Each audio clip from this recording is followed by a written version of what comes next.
I don't know how they did it. All I know is they did it. I don't think anybody knows how they did it. In the ever-expanding landscape of scientific exploration, there are discoveries that stand out as truly mind-boggling.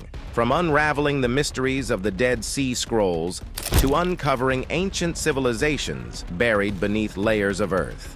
Join us on an epic journey into the uncharted territories of scientific discovery, where the most astounding breakthroughs are redefining the boundaries of human knowledge.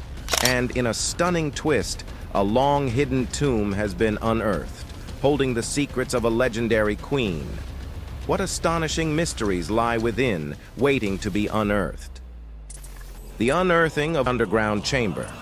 In 1995, a groundbreaking discovery unfolded beneath the sands of Giza, spearheaded by Kent Weeks and his team. Their excavation unearthed underground chambers, casting a new light on this ancient site. Certain unconventional researchers have put forward speculation suggesting that Egypt's history may deviate from the official narrative. They propose that the famous pyramids, often attributed to the Egyptians, could potentially be replicas of grand structures from an earlier and mysterious civilization. Supporters of this theory pointed to significant erosion patterns on the pyramids and especially the Sphinx. These weathering marks, they argued, hinted at an age far older than traditionally believed. Detailed studies of past rainfall patterns seem to support this, suggesting a potential age for these structures reaching back hundreds of thousands of years. However, such claims posed a challenge to established human history, which suggests Homo sapiens emerged much later. The possibility of an advanced society predating known human history remains both thrilling and perplexing, prompting a re-evaluation of the origins of some of the world's most iconic monuments. Yet, amid the intrigue, many mysteries persist. For instance, despite extensive ancient Egyptian writings, there's a conspicuous absence of records detailing the construction of the pyramids and Sphinx, fueling curiosity and speculation.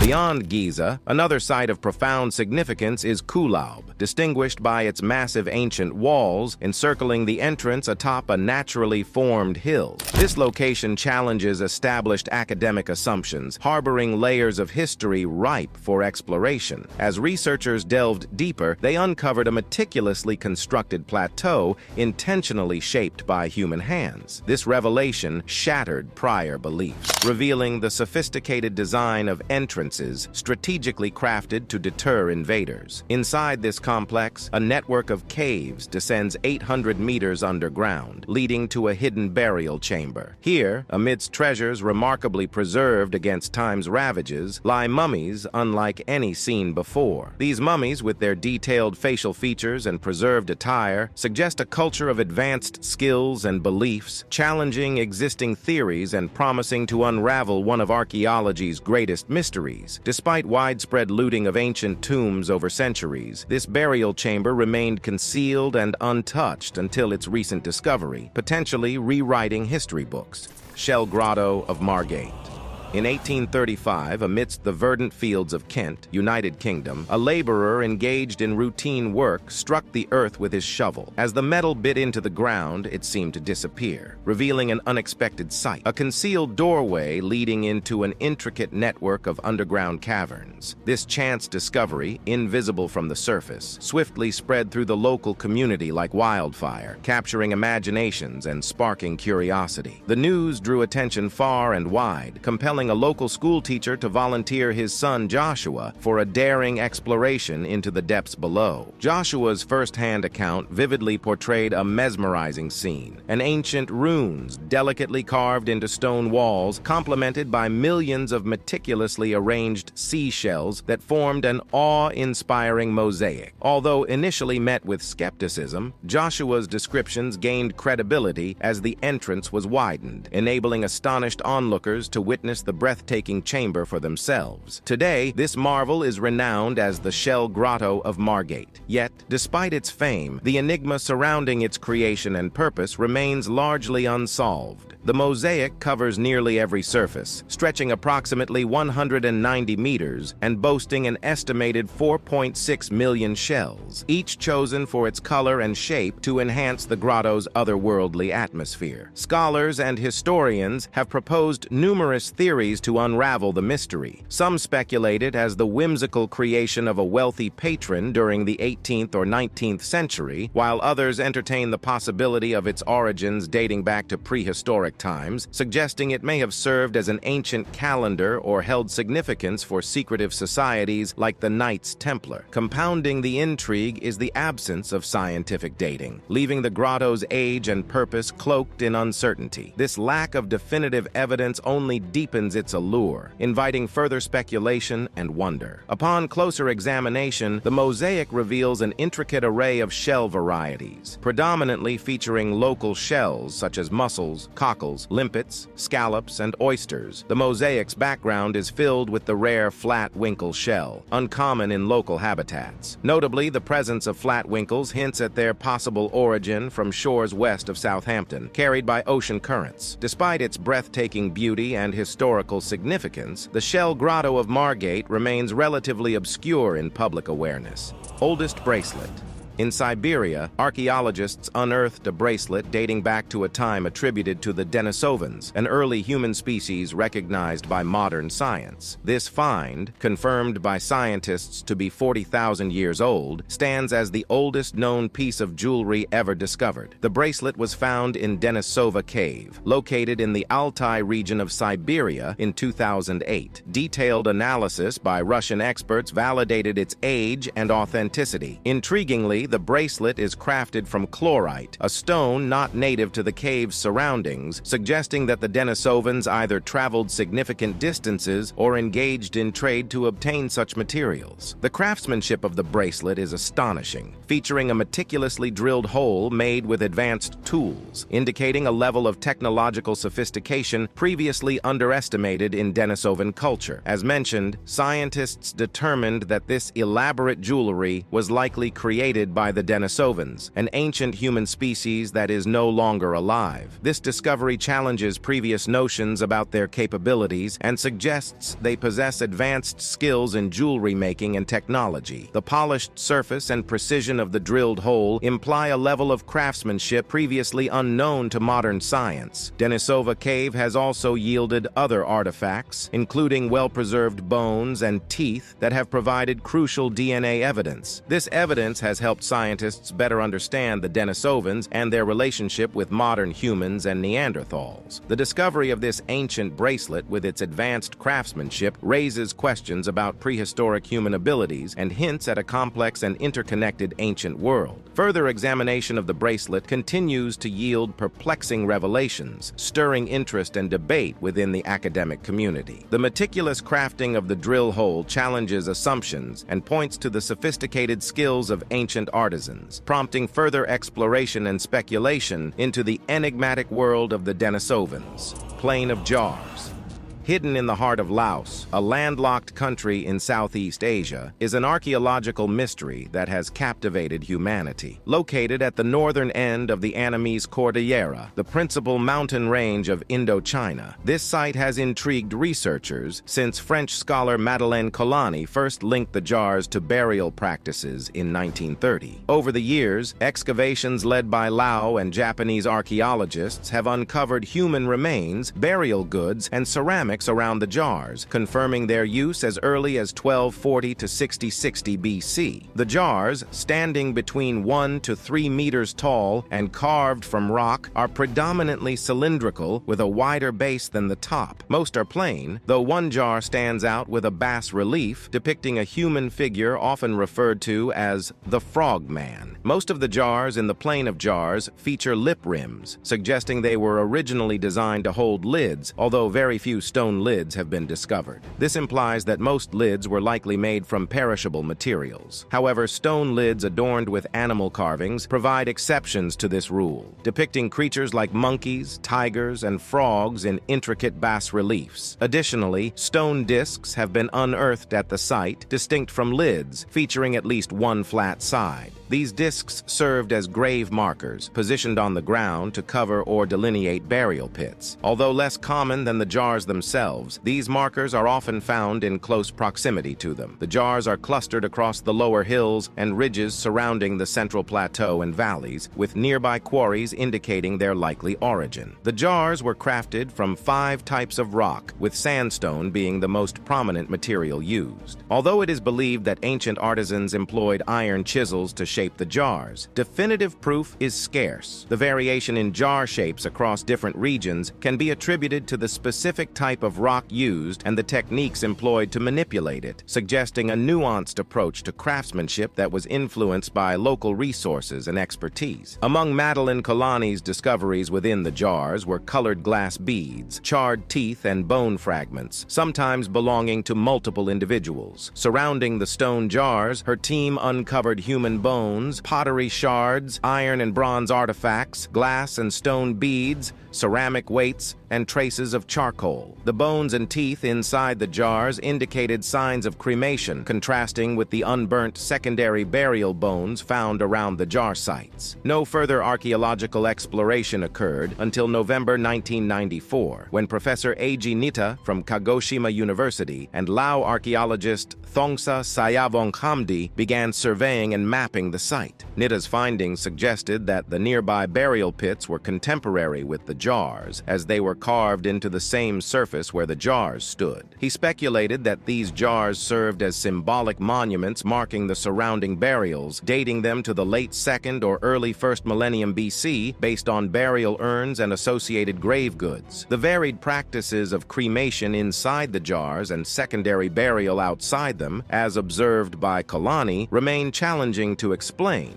The cremated remains, often belonging to adolescents, were found inside the jars. While bomb clearance efforts did not involve emptying the jars for further evidence, one scientist proposed that the stone jars might have initially served to distill the deceased, with the cremated remains inside representing the most recent phase of use. Smaller apertures on some jars might signify a decreasing need to accommodate entire bodies. The idea that these jars served as distilling vessels aligns with traditional royal mortuary practices in Southeast Asia, as proposed by Engelhart and Rogers in 2001. In these practices, the deceased is placed into urns during early funeral rites, believed to facilitate the soul's transition from earthly to spiritual realms through gradual decomposition, followed by cremation and secondary burial. These ancient rituals and the enigmatic plane of jars continue to intrigue and mystify researchers, offering a glimpse into ancient customs and beliefs that shaped the region's cultural landscape. The placement of the jar sites have been linked to ancient trade routes, particularly those associated with the salt trade. It's been speculated that the Plain of Jars people valued salt as a commodity, drawing traders to the Xiangkuang Plateau. These jar sites exhibit slight variations in form, material, and quantity per site across the region, yet they share common features such as elevated positions with commanding views and adherence to distinct burial practices. This intricate web of historical and cultural connections continues to captivate researchers, offering insights into ancient trade, rituals, and the interconnectedness of civilizations across Southeast Asia. The most extensively studied and frequented jar site lies near Phonsavan. 7 jar sites have been meticulously cleared of unexploded bombs and are now accessible to visitors. Local legends weave tales of giants once ruling this land, led by King Kun Chung,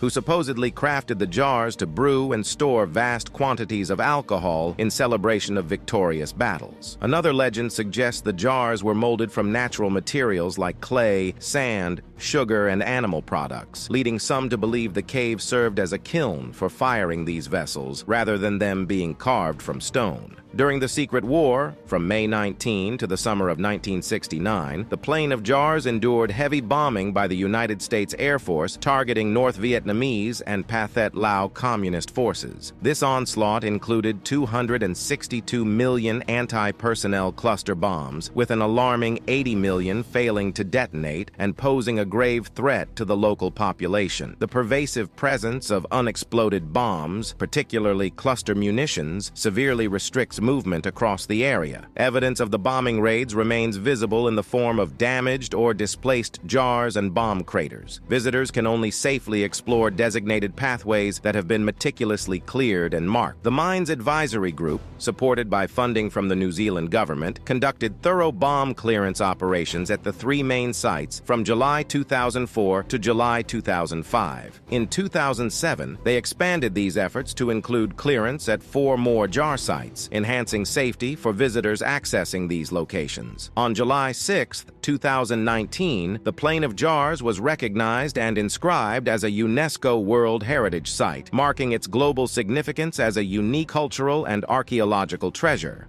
Subscribers pick. In the Chronicles of Ancient Egypt, scientists find an 800,000-year-old queen in Egypt, and it's not what you think. Queen Nemes Bastet was celebrated as a respected priestess who bore the esteemed title of Chantress. She hailed from a distinguished lineage, being the daughter of Naktamut, the esteemed high priest of Amun during the influential 22nd dynasty, spanning roughly from 945 to 712 BC. Nemes Bastet found her eternal resting place in a tomb nestled within the sacred precincts of the Valley of the Kings. The inscription found on Nemes Bastet's coffin offers profound glimpses into her family heritage and esteemed connections. Her father, Naktefmut, occupied the prestigious role of the opener of the doors of heaven at Karnak, a cornerstone temple of ancient Egypt, renowned for its religious and ceremonial significance. His position highlighted his influence during that era's spiritual and ceremonial practices. A remarkable wooden stela discovered alongside her remains depicts Nemes Bastet in a profound act of worship before a divine figure melding attributes of the sun god and Osiris, emblematic of the profound religious beliefs and practices of her time. This depiction not only illustrates her devotion, but also offers a glimpse into the intricate cosmology that shaped ancient Egyptian spirituality. In 2012, archaeologists unveiled this tomb to the world, revealing its fascinating history as a reused burial site originally intended for a woman from an earlier dynasty, whose identity remains shrouded in mystery. Led by Suzanne Bickel from the University of Basel in Switzerland, a team of archaeologists was on the brink of an extraordinary discovery. Deep within these hallowed grounds, where pharaohs and nobles had been laid to rest for centuries, they stumbled upon something astonishing. At first thinking it was the top of a deserted shaft, the archaeologists soon discerned that it was the entrance to a tomb previously undiscovered. This find was groundbreaking. The Valley of the Kings had not seen such a significant discovery in decades. Before further exploration could begin, the team meticulously adhered to Egypt's stringent archaeological regulations. They secured the site with a locked iron door, notified Egyptian authorities, and applied for necessary permits. A year later, armed with permits and anticipation, Bickel returned with a robust team of experts and local laborers. With careful precision, they uncovered the tomb's secrets, peering through small holes to photograph the ancient chambers below. What they captured was a dusty black coffin, crafted from plain tree wood and adorned with vibrant yellow symbols, lay undisturbed for millennia. Among the tomb's contents were pottery fragments, Nile silk remnants, and plaster pieces, materials commonly used in ancient Egyptian burial practices. These artifacts, combined with nearby dating evidence, suggested the tomb dating back over 3,000 years to Egypt's New Kingdom period. The inscriptions indicated it belonged to Nemes Bastet, likely a high-ranking figure associated with the Amun Temple during a culturally rich era of Egyptian history. The discovery of Nemes Bastet's coffin has sparked considerable debate among Egyptologists. Unlike the elaborate gold and jewel-encrusted sarcophagi of well-known pharaohs like Tutankhamun, Nemes Bastet's burial hints at a different societal role, or potentially an earlier era. What insights do you think the discovery of Nemes Bastet's tomb might offer about the burial practices and social structure of ancient Egypt? Drop your thoughts and interpretations in the comments below.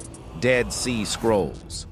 The Dead Sea Scrolls were unearthed in a series of 12 caves near the Dead Sea, initially around the site known as Ein Feshka, situated in the West Bank under Jordanian control at the time. The discoveries occurred between 1946 and 1956, first by Bedouin shepherds and later by archaeologists. This practice of storing worn-out sacred manuscripts in earthenware vessels buried within caves echoes the ancient Jewish tradition of Geniza. The significance of the Dead Sea Scrolls cannot be overstated. They include the earliest surviving copies of biblical texts, shedding new light on both Judaism and the nascent Christianity of their time. Preserved in the Shrine of the Book at the Israel Museum, Jerusalem, these artifacts are a testament to the rich cultural heritage of the Jewish people. Yet, the scrolls' journey from obscurity to scholarly acclaim has not been without controversy. Disputes over their ownership involve historical, legal, and humanitarian considerations between Israel, Jordan, and the Palestinian Authority. These scrolls, mostly unearthed after Jordan's annexation of the West Bank and later acquired by Israel following the 1967 Arab-Israeli War, are seen by many as integral to Jewish history and heritage. While most scrolls are fragmentary, damaged by time and the elements, a handful have survived remarkably intact. These rare finds provide glimpses into ancient Jewish life, thought, and religious practices. Initially associated with the Essenes, an ancient Jewish sect, recent interpretations have sparked debates about their origins and authors, suggesting ties to Jerusalem's priests or other unknown Jewish groups. The majority of the manuscripts discovered in the Judean desert are written in Hebrew, alongside some in Aramaic and a handful in Greek.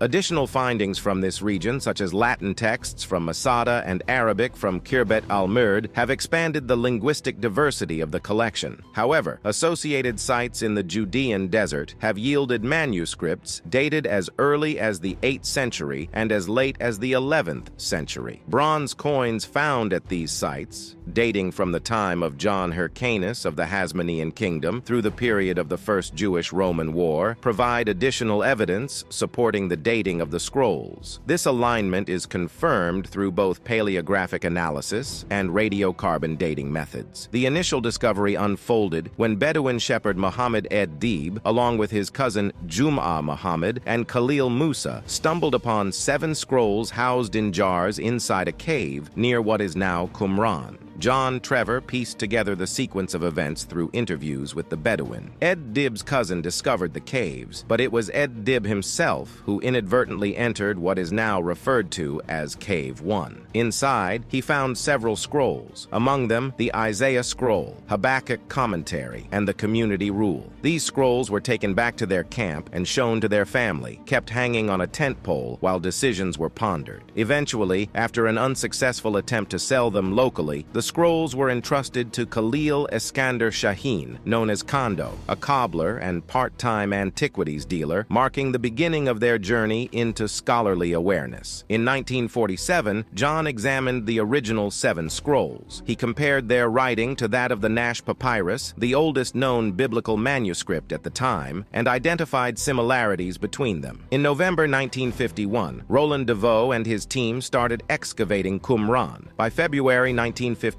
Bedouin discoveries led to the identification of 30 fragments in what became known as Cave 2. This cave eventually yielded 300 fragments from 33 manuscripts, including parts of Jubilees and the Wisdom of Sirach in Hebrew. The following month, on March 14, 1952, the American Schools of Oriental Research team found a third cave containing fragments of Jubilees and the Copper Scroll. From September to December 1952, they uncovered fragments and scrolls in caves 4, 5, and 6. As the scrolls gained recognition for their historical value, archaeologists intensified their searches in the broader Qumran area, spanning over a kilometer in length. Between 1953 and 1956, DeVoe led 4 more expeditions that unearthed scrolls and artifacts. The discovery of Cave 11 in 1956 yielded the final fragments near Qumran. Caves 4 to 10 are clustered about 1 250 meters from Khirbet Qumran, while caves 1, 2, 3, and 11 lie about a mile north, with cave 3 being the farthest. In February 2017, Hebrew University archaeologists announced finding a new Cave 12, where they discovered a blank parchment and evidence suggesting the cave had been looted in the 1950s. In March 2021, Israeli archaeologists revealed dozens of fragments containing biblical texts in Greek from the books of Zechariah and Nahum. These were hidden in a cave during the Bar Kokhba revolt around 132 to 136 CE. Additionally, ancient artifacts like a 10,500-year-old woven reed basket from the Murabba'at caves and the remains of a cloth-wrapped child from around 6,000 years ago were discovered. Coins from the time of the Bar Kokhba revolt were also found. In the same year, Israeli authorities discovered more scrolls in a different cave near the Dead Sea known as the Cave of Horror,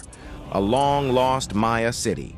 Archaeologist Ivan Sprich dedicated nearly 3 decades to uncovering lost cities hidden deep within Mexico's Yucatan Peninsula. His latest find has become a global sensation. Described as a real-life Indiana Jones, Ivan has braved the wilds of the Yucatan, battling snakes, insects, and jaguars in pursuit of ancient Maya cities swallowed by centuries of jungle growth. In 2013, he and his team unearthed Chactun, a sprawling city from the 8th century. In 2014, they made another significant discovery with Lagunita and Tamchen, where they found pyramid temples and intricately carved steles that had been undisturbed for more than 1,000 years. But Ivan's most recent revelation has captured the world's imagination. In a remote corner of the Balamku Ecological Conservation Zone, his team uncovered Okomtun, an abandoned Maya city adorned with pyramid-shaped structures towering over 15 meters tall. Named for its distinctive cylindrical columns, Okomtun dates back to 600 to 800 CE, offering insights into Maya civilization at its peak. Ivan reflected on the significance of Okomtun, stating to News that it represented the ultimate mystery within the central Maya lowlands. He noted it covered thousands of square kilometers with no known sites before its discovery. The Maya, widely regarded as one of the most advanced civilizations in the Americas, dominated Central America from 200 to 900 CE. Known for their impressive pyramid temples and over 40 grand cities like Tikal, Wasakhtun, and Copan, they were also adept astronomers, mathematicians, and prolific writers. They meticulously recorded celestial events such as eclipses and solstices, aligning their cities' structures accordingly. Their pioneering achievements included the invention of zero-A millennium before Europeans, and a calendar in the 1st century BCE more accurate than the Julian calendar used for centuries worldwide. They developed a writing system as early as 300 BCE and produced thousands of codices. They are credited with inventing chocolate, the world's first ball game, and rubber. Ivan noted that there had always been a fascination with the Maya. He pointed out that many of their impressive cities were hidden deep within forests, posing an enduring mystery about how such a civilization could thrive in a tropical environment. Despite a century of scholarly study, one central question persists. What caused the decline of their magnificent cities? By the 8th and 9th centuries, the Maya abruptly deserted their urban centers, which were marvels of Mesoamerican engineering and science. Scholars like Sprich have debated whether warfare, prolonged droughts, soil depletion, climate change, or a mix of factors triggered this collapse. By around 1000 CE, nearly every settlement in the central and southern Yucatan Peninsula, including Okomtun, stood deserted. Thanks for watching. See you in the next one.